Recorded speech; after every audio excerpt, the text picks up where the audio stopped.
Magandang araw sa inyong lahat.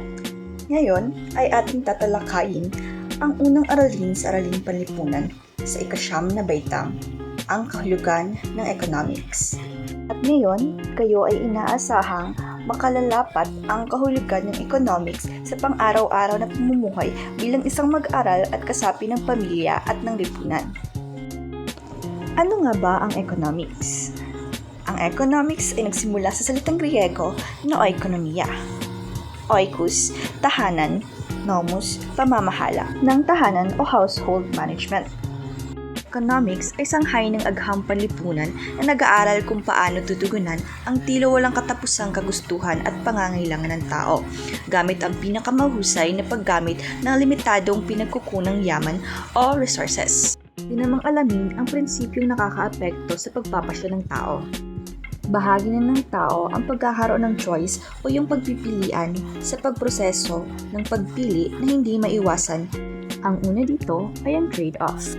Say for instance, learning modalities. Mas pinili mo yung modular learning compare sa online learning kasi wala kayong access ng internet.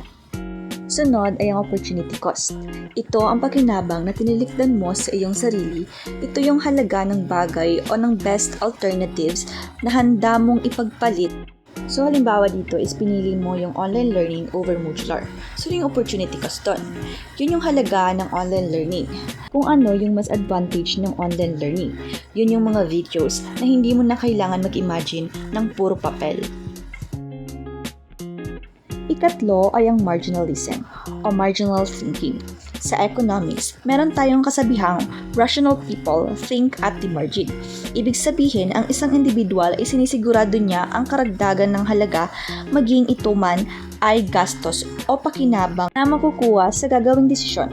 Say for instance, ikaw ay nasa modular learning. Ano nga bang additional cost kung ikaw ay mag-shift sa online learning? Ito yung gastos ng pera sa internet and also dapat meron kang gadgets. And lastly, ay ang incentives.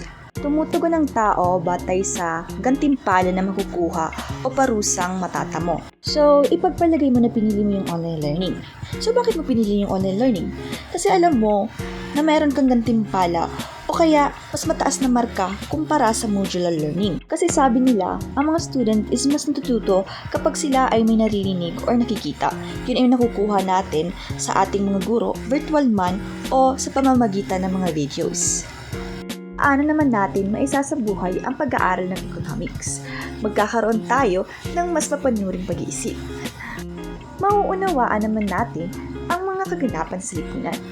Maging matalinong botante at higit sa lahat ay maging responsableng mamamayang Pilipino. Hanggang dito na lamang ang ating diskusyon. Sana ay may natutunan kayo. Maraming salamat sa panonood.